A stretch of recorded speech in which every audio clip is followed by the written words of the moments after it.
Have you thought about how generative AI's operation is similar to imaginative literature, similar to how playwrights, novelists, and poets work? Have you thought about how we could approach generative AI through literary theory?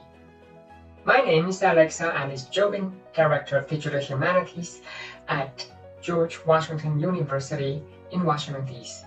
I wanted to thank Azerbaijan University of Languages for inviting me to deliver this keynote in the beautiful Baku, the capital city by the sea, at the conference on artificial intelligence and humanitarian sciences, modern situations and perspectives. You would notice that on my opening slide, there is a figure who is setting afloat a lantern that is lit by light. This comes from the Sky Lantern Festival in Taiwan, where I came from. And people would write their dreams on the glowing orbs and set them afloat. To me, this signifies an act of hope. Today, I wanted to talk about how we might infuse hope and measures for a better world in this AI-dominated world through humanistic pursuits. So first, I need to clarify that there's a lot of resistance in the arts and humanities against AI, and rightly so.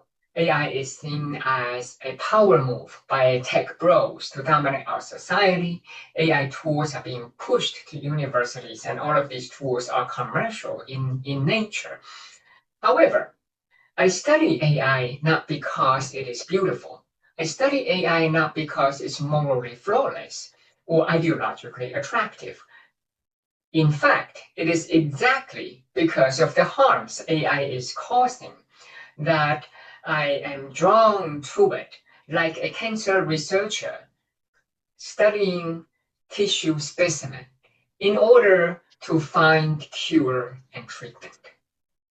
This is an example of a cancer cell that is dyed in HE optical micrographs, and it will show the density of the proteins because the proteins are dyed pink. And you can see how with different imaging techniques, they can show the contrast of normative versus cancerous cells. And this is an image of tumor cells under a microscope. It's labeled with fluorescent molecules. These are examples of how something that is causing harm, that is supposedly ugly, can actually become an object of inquiry in the academia. So AI, like colonialism, or any number of the phenomena in history, they require our attention. They are worthy of deeper investigation. And engaging in critical AI studies is far from endorsing AI in any way. There are some key concepts for us to think about literature and AI, what they have in common, how they differ, and how perhaps we could approach generative AI through literary theory, namely Artifice, Virtuality, and then from there, we could develop a critical vocabulary. So what is Artifice? When people hear this word, they generally have a more negative conception, such as deception or it's something in disguise in order to mislead people. They are not entirely wrong, but artifice historically has also referred to artistic ingenuity. Kind of, for Aristotle, is actually related to the concept of technique, meaning artifice is the craft of abstracting an idea and then expressing it. And you can abstract the idea out of a cluster of related notions and materials and present something artfully. For example, the concept of love is actually very abstract, but then poets, playwrights, and novelists have examined this concept through artistic expressions by telling stories. Now, artifice today, it refers to the technical and material aspect of artistic creation. But we also wrestle with the problem of invisibility. Take movies and cinema, films, for example, right? Film as a genre strives to conceal its artifice. It wouldn't want to show you all the other cameras present on the scene, or perhaps the microphone, right? The point is immersion. And that makes it a little bit more difficult for an initial analysis of that genre if you haven't taken film studies 101. In fact, AI operates in a similar way in terms of its artifice. Sometimes people have referred to it as a black box technology. It's creating a new techno-linguistic situation for us.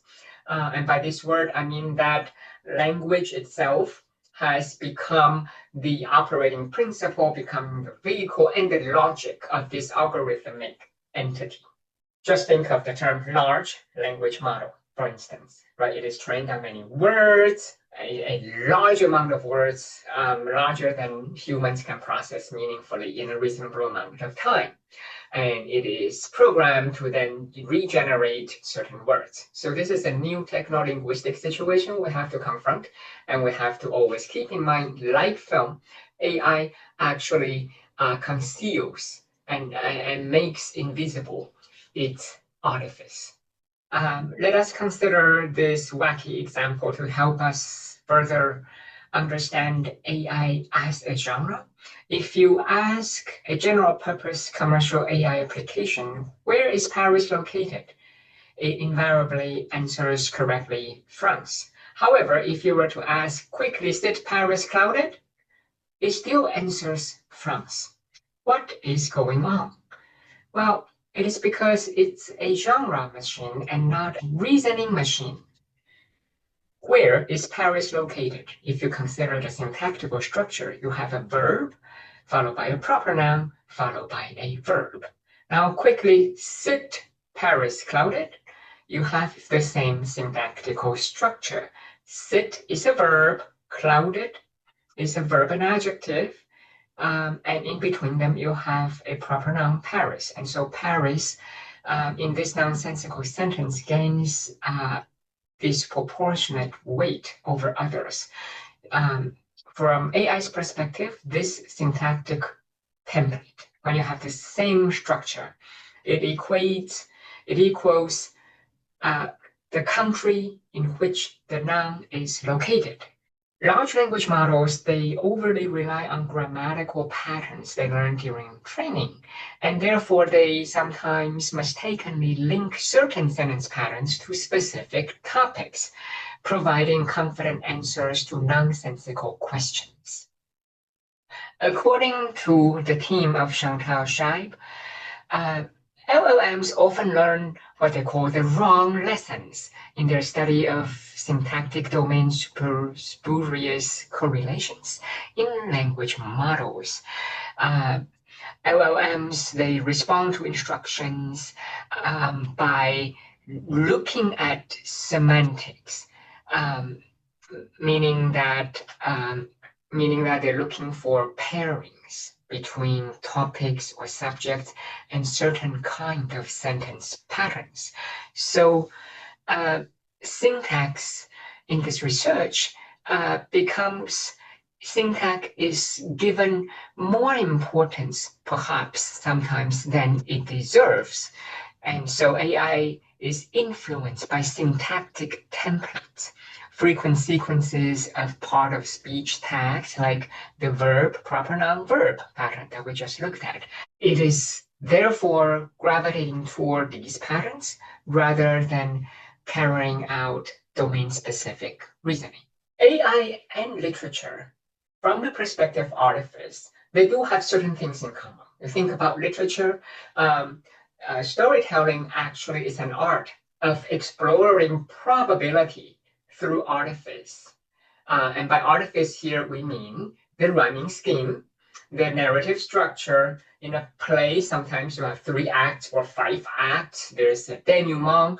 All of these techniques, they are part of the artifice. AI as well helps people make probabilistic decisions. AI excels in rearranging well-known elements and tropes. Characters in literature, they draw on attributes of real people, but these characters in fiction, they are not real, right? They are human-like artificial entities. Now, if we apply that insight to AI, we realize that data, the data sets that AI train on, would contain attributes of our society. And at the same time, the algorithms that are in charge of, algorithms basically a set of rules, are in charge of indexing and extrapolating insights from the data set and then re-expressing it with recombined words. These algorithms that do not give full account of themselves.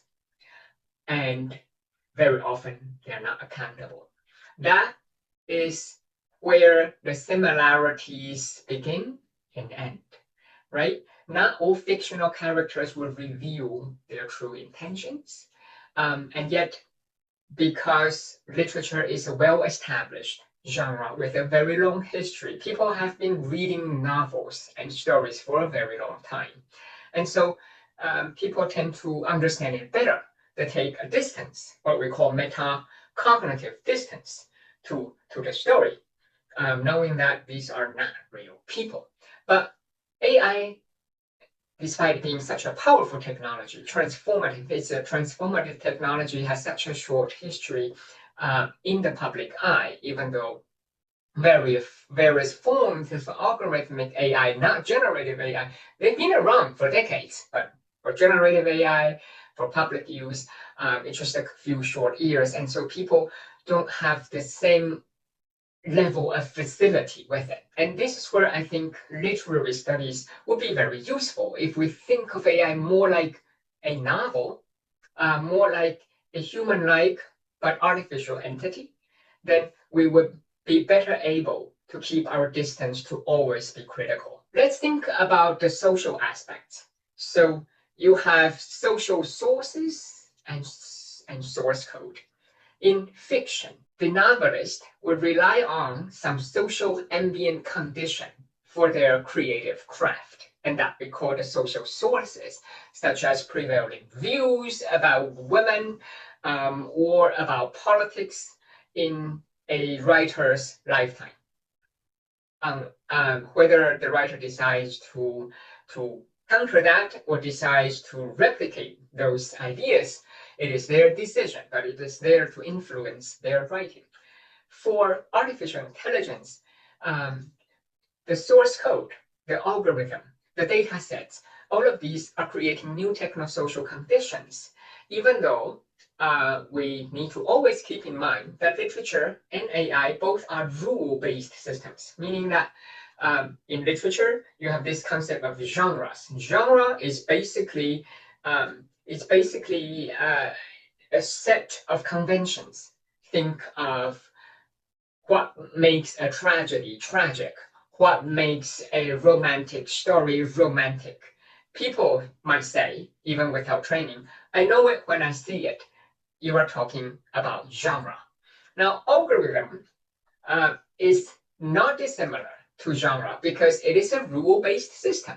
It is creating, it is following certain rules, even if it's an opaque manner, to produce things that have patterns, right? And so that's why some people would say, I can smell AI-generated text when I see it.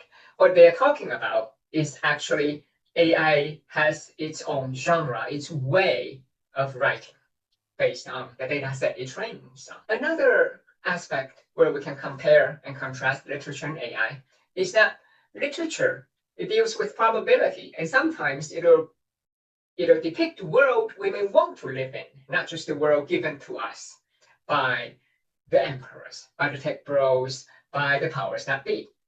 And so it has an inspirational aspect. That's why people love to engage in literature. AI, on the other hand, is a social technology. It has some imagination, and sometimes it is actually has a negative impact, what people call hallucination. If people are actually having a precision-driven task and they try to use AI, there will be a lot of frustration because this is a machine that is not built for precision tasks. Nonetheless, AI, like fiction, has some world-making capabilities. By world-making, I mean that when AI generates, when we describe certain aspects of the data sets that it trained on, it's actually creating a kind of relationship with a virtual world, virtuality, like fiction. It's crafting, it is influencing people's perception of certain topics and issues.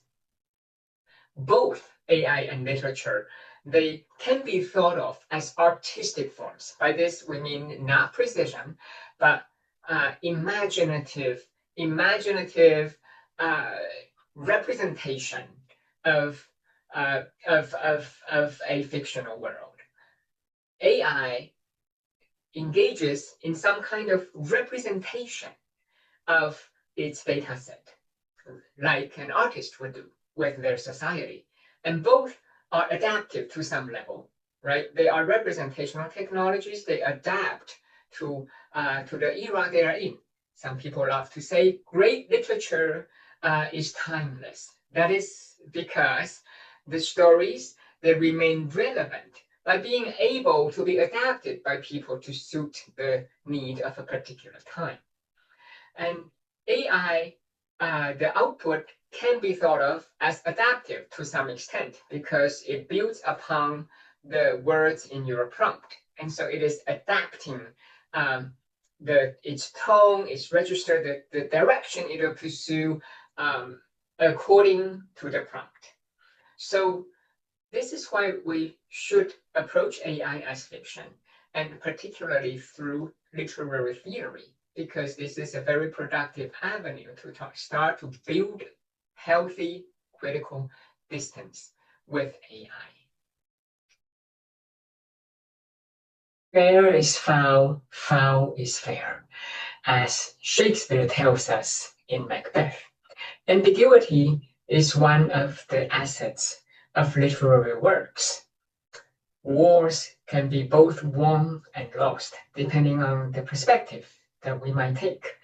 And we live in an era of great obscurity and uncertainty because of generative AI's disruption.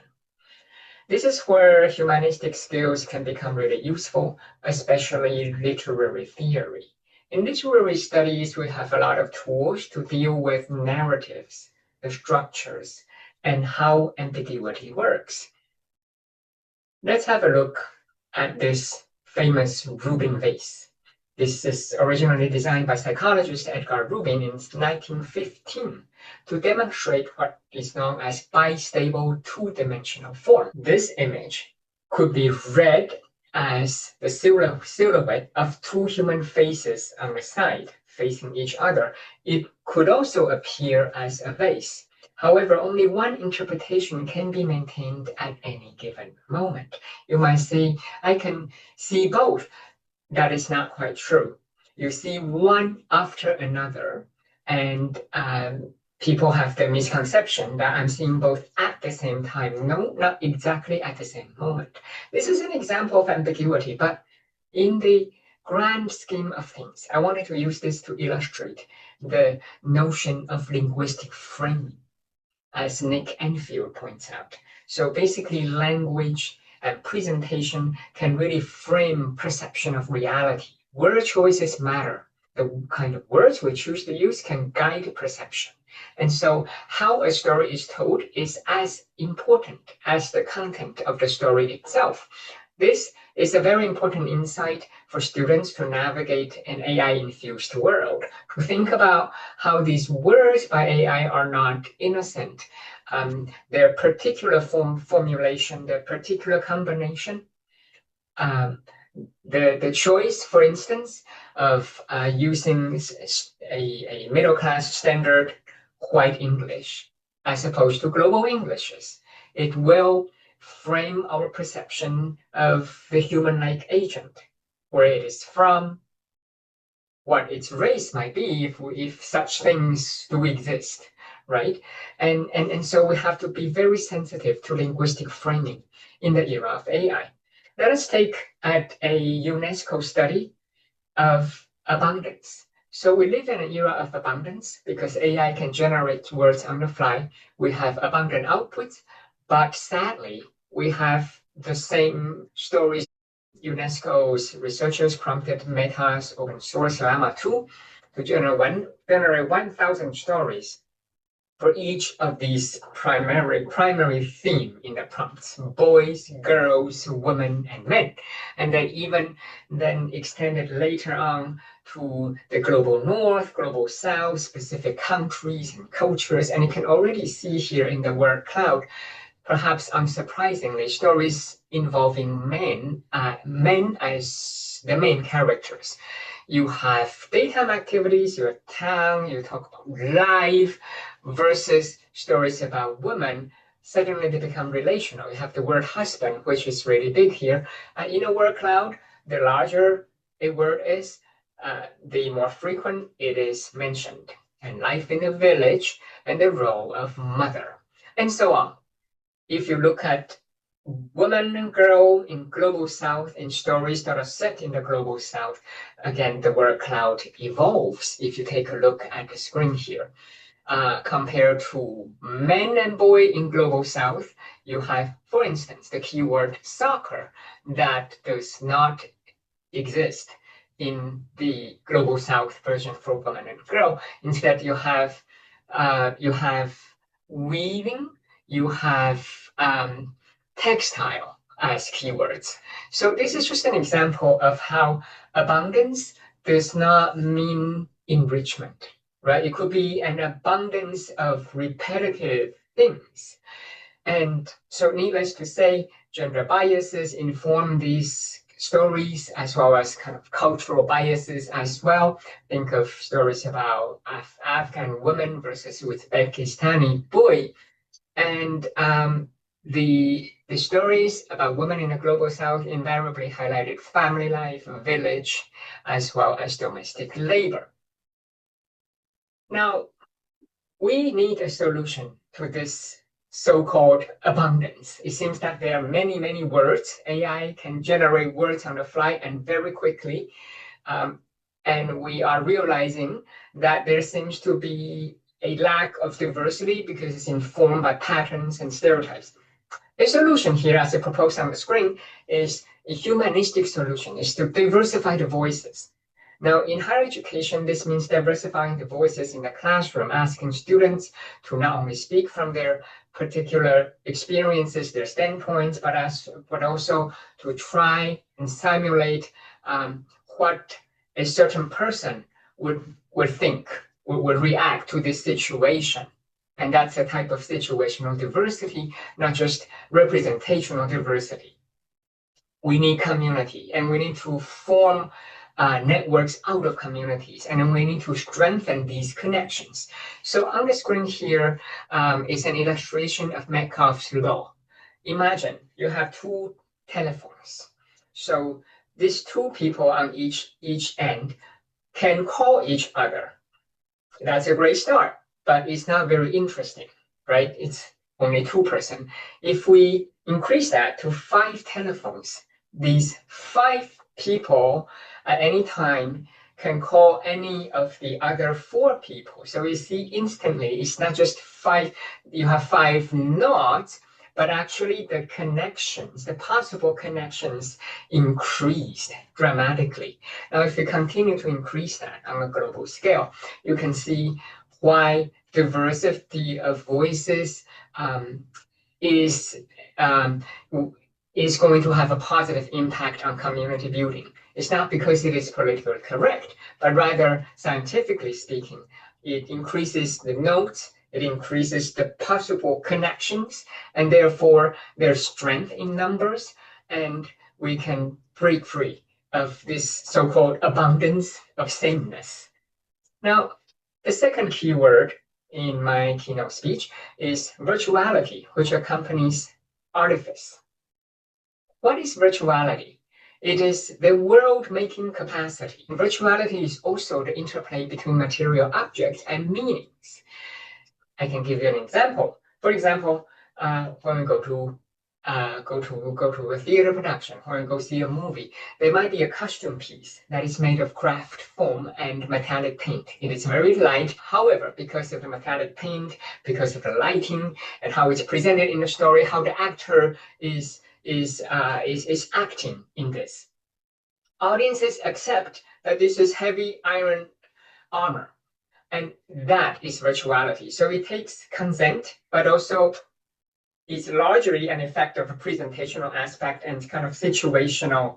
The context makes it into something else. So the material craft form is no longer important. We may or may not know that it's just a custom piece, but what's important is that this costume represents heavy iron armor in the story.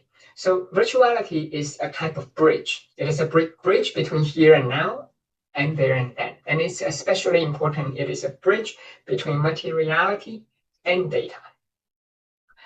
Now, literary virtuality and algorithmic virtuality, they have some similarities and differences.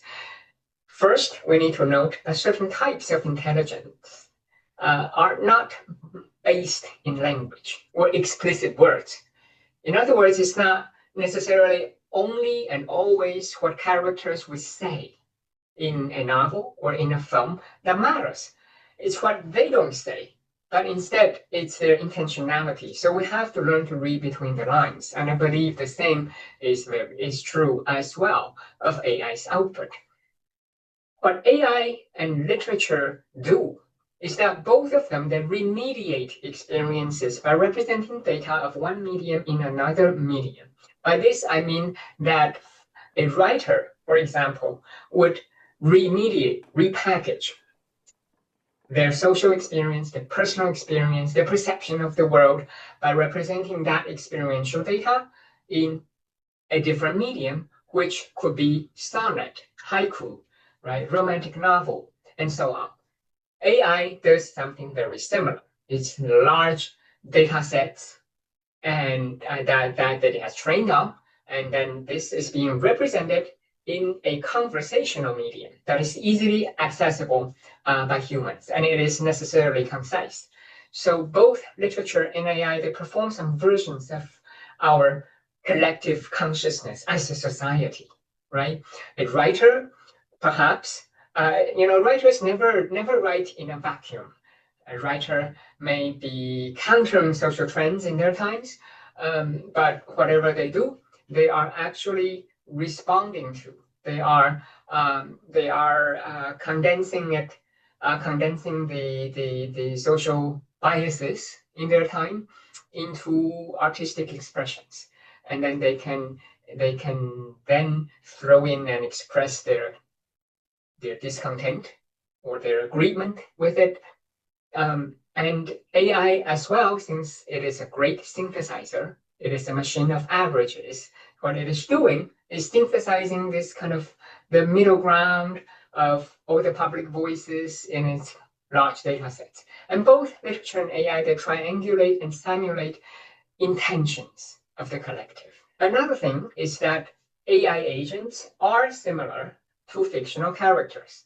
Characters in novels and in drama. They, like AI agents, they are artificial beings. They are definitely not human because these are not real people, but they are human-like because they exhibit emotional traits and characteristics that we are familiar with. So neither characters nor AI are alive, and both of them need a host or a proprietary fictional universe. And AI, for instance, need data centers to thrive. And they need users' prompts to spring into life and to start to generate. Both fictional characters and AI lack independent reproduction. And they do not have metabolic processes. But these artificial beings are very useful proving ground for thought experiments. And so this takes us to the notion of artificial sociality, social situations and social practices in a fictional and controlled environment. According to a study led by Saul Albert entitled The Conversational Action Test, Detecting the Artificial Sociality of Artificial Intelligence, AI-led conversations can be a proving ground for the micro-social structures that constitute human sociality. And so through interactions with AI, we actually gain insight into what sociality means, right? Humans' relationships to one another. And I added the concept of literature and our thought experiment along with and against fictional characters. Where AI and literature differ, however, is that even though AI is a little bit like a fictional character, right? It is a human-like artificial entity, but it is not human, is that fictional characters, they do not always align with readers' viewpoints. But generative AI often agrees with the person prompting it. This is a very important difference. So a fictional character would behave in a way that the readers may disagree with. So fiction has the capacity to genuinely disrupt our comfort zone or intrigue us. That's why people feel like continuing to flip the page and read the novel. By design, generative AI is here to please. It's the companies behind these AI agents have invested interest to make people linger. The longer you linger, the more tokens you purchase, the more you subscribe to it. There's actually a positive outcome for the corporations, and therefore it is programmed to agree with the person prompting it. This is also a side effect of the algorithm, right? It is built statistically to recognize the words in your prompt and build upon it. And so the tendency is whatever words in the prompt, it'll end up extending upon it like an autofill on steroids. So AI has the characteristics of a conformist, even when explicitly prompted to play the role of a provocateur, come up with counter-argument against something that you put in. Another area where AI and literature differ is that the fiction can raise questions, uncomfortable questions of our society, and compel us to think about possibility. What could have been, what will have been. In contrast, AI is statistically predictive. It is primarily concerned with producing the most likely next word. Great literature is not really about the most likely next word compared to generative AI that just wants to generate the most likely next word and so on. We have arrived at a humanitarian crisis. The well-being, the intellectual development in the context of higher education, for example, or the development of students is under threat. And I believe one solution is to theorize AI's artifice and virtuality from a literary studies point of view.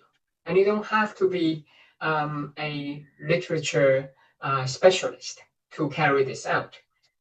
We can bring literary studies to the interactions with AI, to our thoughts about AI, to our critique of AI. Thank you for your generous attention. I recognize that attention is a gift, it is especially precious in our era of distraction.